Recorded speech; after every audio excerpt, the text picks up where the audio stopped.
नया शब्द है आप बीती। आप बीती मतलब खुद पर बीती हुई जो घटना खुद पर घटी हो, जो इंसिडेंट खुद पर हुआ हो, उसे क्या कहते हैं? आप बीती। वे उठकर कमरे से बाहर चले गए। दूसरे दिन उन्होंने अपने बेटे को बुलाकर कहा। किसने बुलाकर कहा? मंत्री ने अपने बेटे को बुलाया और क्या कहा? पिछली बार भेड़ों के बाल उतार कर बेचना मुझे जरा भी पसंद नहीं आया।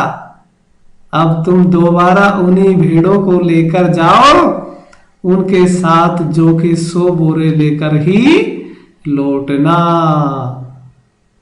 अब फिर से मंत्री अपने बेटे को शहर भेज देते हैं और वो ही 100 भेड़ है, दूसरी भेड़ नहीं है कि दूसरी भेड़ों के बाल उतार कर बेच देंगे, वही 100 भेड़ है और उन्हीं 100 भेड़ के साथ में बेटे को शहर भेज दिया। अब तो भेड़ों के ऊपर बाल भी नहीं है कि उनको उतार कर बेच दें। अब देखिए कैसे क्या होता है। एक बार फिर निराश लोनपोगार का बेटा शहर में उसी जगह जा बैठा। कौन सी जगह जा बैठा? सड़क किनारे। जहां पहले वो सड़क किनारे जाके बैठा था फर्स्ट टाइम, उसी जगह जाकर अब की बार भी बैठ जाता है। उसके तो मन में था कि क्या पता वो लड़की फिर से आए और मेरी मदद करे। न जाने क्यों उसे यकीन था, यकीन मतलब विश्वास था कि वह लड़की उसकी मदद के लिए जरूर आएगी। और हुआ भी कुछ ऐसा ही। वह लड़की आई, उससे उसने अपनी मुश्किल कह सुनाई। अब तो बिना जौ के 100 बोरों के मेरे पिता मुझे घर में नहीं घुसने देंगे। उसने फिर से लड़की से वो बात कह सुनाई कि अब की बार तो मुझे मेरे पिता बिल्कुल भी घर में नहीं घुसने देंगे। अब तो भेड़ों के ऊपर बाल भी नहीं है, अब कैसे क्या करेंगे? लड़की सोचकर बोली, एक तरीका है। अब देखिए कैसा क्या तरीका होता है। उसने भेड़ों के सींग काट लिए, उन्हें बेचकर जो के रुपए मिले उनमें से उनसे 100 बोरे जौ खरीदे। बोरे लोनपोगार के बेटे को सौंपकर लड़की ने उसे घर भेज दिया। इस बार भी लड़की ने उसकी समस्या का हल कर दिया और लोनपोगार का बेटा फिर से 100 जौ के बोरे लेकर चला जाता है। अब जैसे ही देखिए लोनपोगार का बेटा घर पहुंचेगा, उसके दिमाग में, मंत्री के दिमाग में फिर से प्रश्न उठेगा, कैसे कैसे मेरा बेटा इतनी चालाकी कर ले रहा है, कैसे इसमें इतना दिमाग आ गया, कैसे कहां से क्या कुछ कर रहा है ये। तो फिर देखिए बच्चों आगे क्या होता है। भेड़े और जौ के बोरे पिता के हवाले करते हुए लोनपोगार का बेटा खुश था। उसने विजयी भाव से सारी कहानी कह सुनाई। मंत्री के बेटे ने विजयी भाव से मतलब जैसे कि उसने तो सब कुछ जीत लिया हो, जीत कि इसने तो कोई बहुत बड़ा युद्ध जीत लिया हो, उस तरीके से उसने अपनी सारी की सारी कहानी कह सुनाई। सुनकर लोनपोगार बोले, उस लड़की से कहो कि हमें 9 हाथ लंबी राख की रस्सी बनाकर दे। अब देखिए बच्चों ये राख की रस्सी कैसी होती है। अब लोनपोगार ने मतलब मंत्री ने एक नई बात कह डाली। अपने बेटे से कहा कि बेटा उस लड़की से कहो कि हमें 9 हाथ लंबी राख की रस्सी बनाकर दे। अब देखिए बच्चों राख की रस्सी कैसे बनती है, राख की रस्सी कैसे बन सकती है। तो देखिए आगे क्या होता है। उनके बेटे ने लड़की के पास जाकर पिता का संदेश दोहरा दिया। संदेश मतलब मैसेज, उसकी पूरी की पूरी बात। कौन सी बात? 9 हाथ लंबी राख की रस्सी बनाने वाली बात मंत्री के बेटे ने उस लड़की से कह डाली। लड़की ने एक शर्त रखी, मैं रस्सी बना तो दूंगी मगर तुम्हारे पिता को वह गले में पहननी होगी।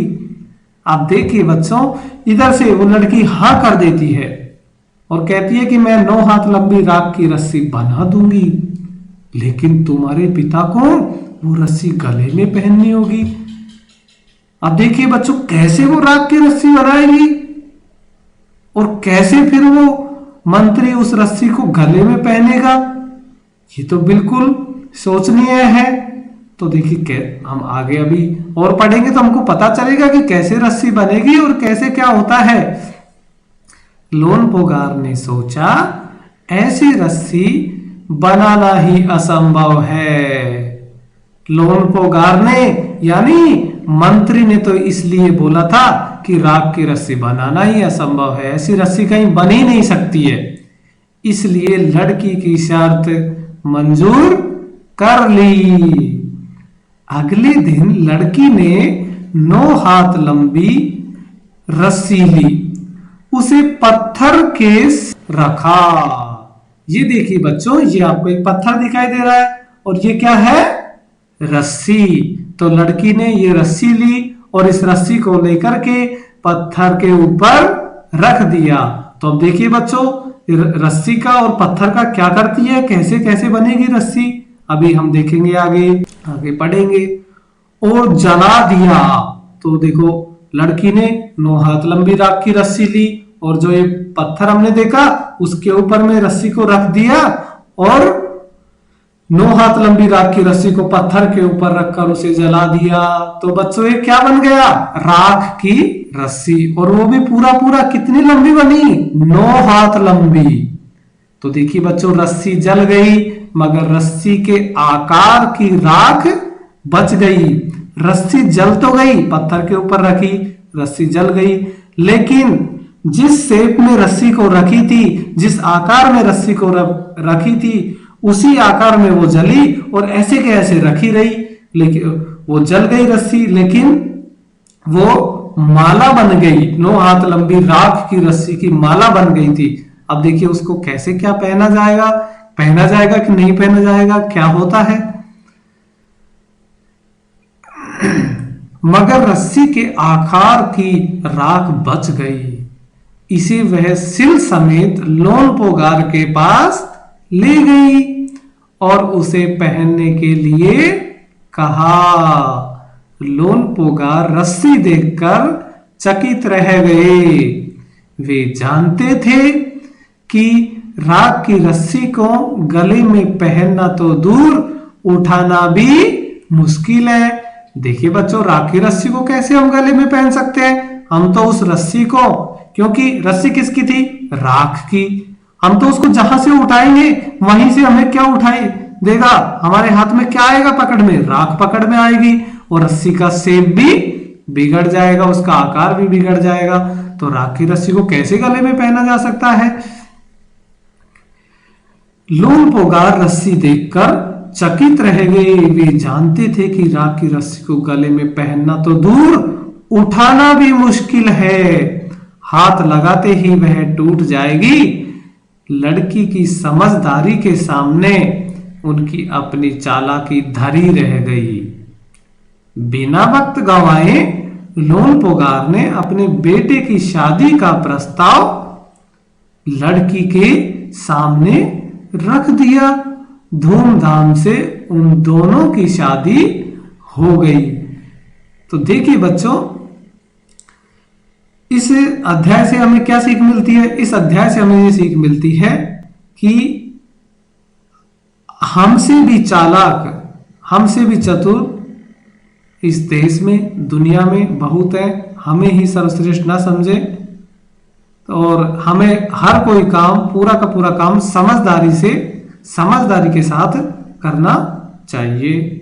धन्यवाद। अब हम अगली वीडियो में देखेंगे इसके क्वेश्चन आंसर, कठिन शब्द और व्याकरणिक शब्द और भी बहुत सारी चीजें हम इसकी अगली वीडियो में देखेंगे।